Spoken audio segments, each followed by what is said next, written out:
They said it was the end, and for a while, really looked like it was.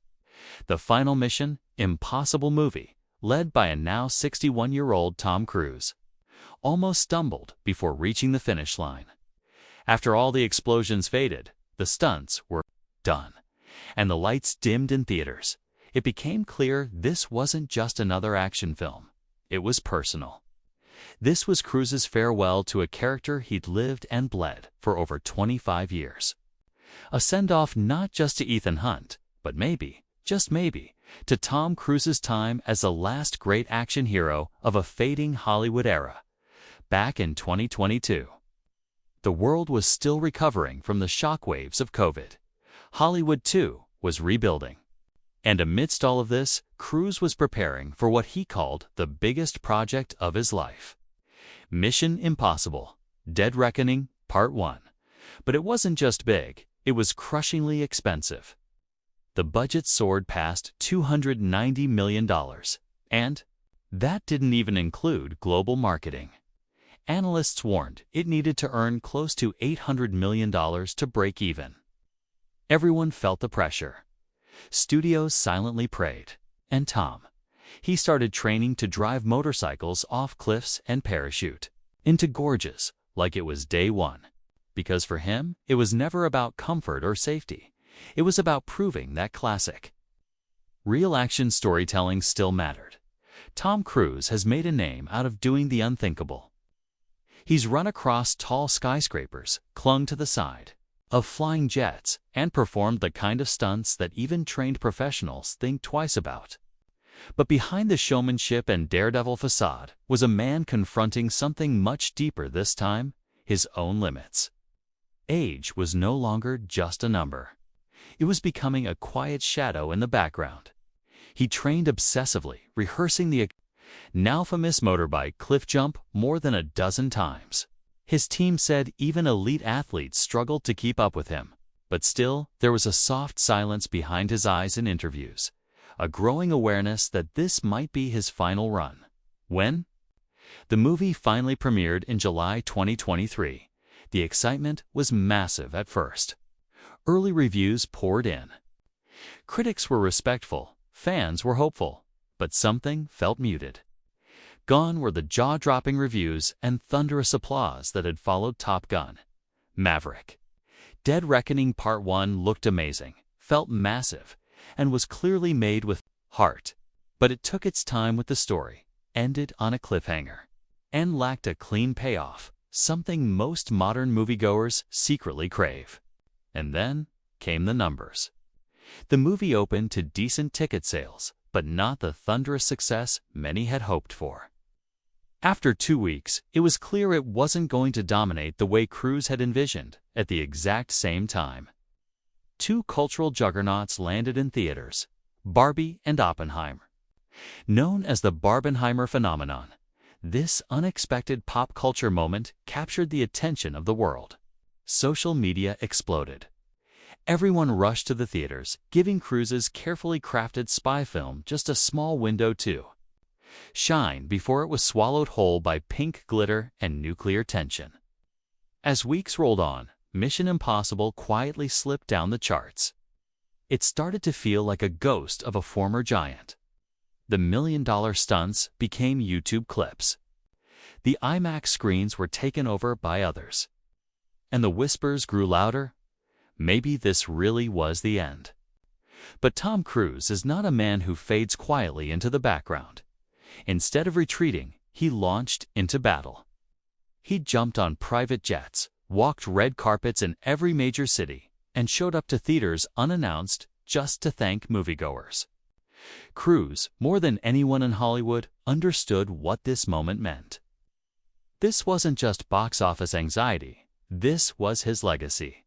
This film, more than any before it, mattered. Because it wasn't just a sequel, it was his message.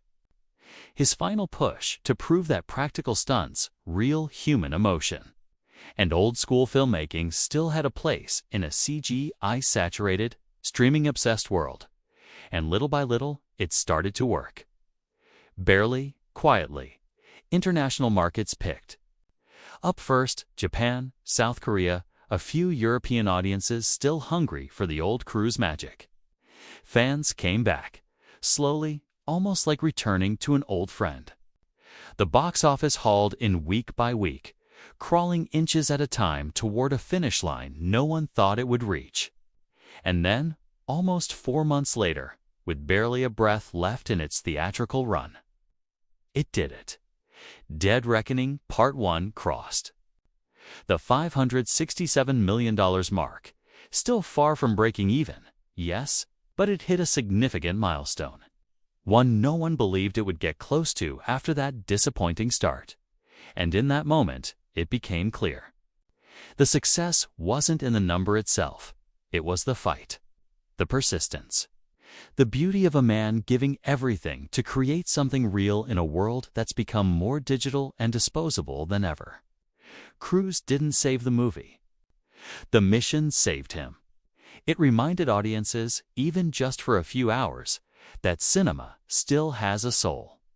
That action can still have meaning. That hero's age, yes, but the fire doesn't have to die. And yet, this milestone only opens the door to a bigger question. What comes next? Dead Reckoning Part 2. The real end is still coming. It's already being reworked, delayed, altered by strikes, studio changes, and Cruise's own evolving personal dreams. He's producing more now, talking about new genres, even discussing slowing down something once unthinkable for the man who only ran harder when others stopped. What we witnessed here wasn't just a movie struggling at the box office. It was a man facing down time itself, throwing everything on the line for one last chance to say something meaningful to us and probably to himself. The journey isn't over yet, but the final ride is beginning. The milestone was reached, yes, but it didn't come with fanfare or headlines. There were no fireworks, no public celebration from Cruise himself, just a quiet moment, as if the entire journey had only been for those who truly understood what it meant, because the truth is, this wasn't about outgrassing Top Gun Maverick. It was about finishing what he started, climbing one last mountain many thought he couldn't. And now, with Dead Reckoning Part 1 completed, the world turned its attention to the next and truly final chapter, Part 2. But here's the twist. Dead Reckoning Part 2, once set for release in 2024, was delayed. First, because of the Hollywood strikes. Then, because of scheduling chaos, budget limitations, and even subtle shifts in priorities from the studios. The word postponed became a regular headline. Rewrites were happening, shoots rescheduled, and Cruise slowed down, not in his work ethic, but in his presence. Fewer red carpets, fewer interviews. A noticeable step back from the center of the cinematic storm he used to command like a general. For a man who had survived decades of fame, criticism, reinvention, and relentless pressure, it almost felt like the storm inside him had begun to quiet down. Behind the scenes, people close to the production began to admit what fans feared too. Whisper aloud, this could really be the last one. It's not just the last mission, impossible, but the final time we see Tom Cruise give his body, mind, and soul to a character the way he has with Ethan Hunt. Because how do you top what he's already done? How do you top hanging off planes mid-flight? How do you raise the stakes beyond a cliff jump caught in one perfect take, knowing a mistimed heartbeat could have ended it all? There's no more mountain to climb after this. He's reached the cinematic summit, and so, instead of reaching higher, Tom began looking inward. Insiders say he's become more hands-on in shaping what Part 2 actually means, not just in spectacle, but in emotional weight. He's focused on legacy, not just action sequences. He's working with Macquarie to craft a story that doesn't just blow things up, but says something about finality, about letting go, about growing older in an industry that fears age. about what it means to carry a mission longer than anyone ever expected you to. And finally, gently set it down, because no matter how many times he saved the world on screen, there's one enemy even Tom Cruise can't outrun: time. And yet, time has given him something too. Perspective. Watch his recent interviews. There's something different in his eyes now. A calm, not sadness, not regret, but a quiet type of peace, like someone who knows he's done everything he can and he's ready for what comes next. You see it in how tenderly he speaks about his crew, about the audience, about all the people behind the camera who stuck with him for decades.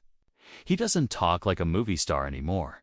He talks like a man saying goodbye slowly, carefully, emotionally, but goodbye nonetheless. And perhaps that's what Part 2 is really about. It's no longer just a finish to the story of Ethan Hunt, the super spy who ran through fire, scaled skyscrapers, and raced against time. It's a finish to the story of Tom Cruise, the action star. A man who, over the last 4 decades, became a symbol for risk, passion, and control in an industry full of scripts and safety nets.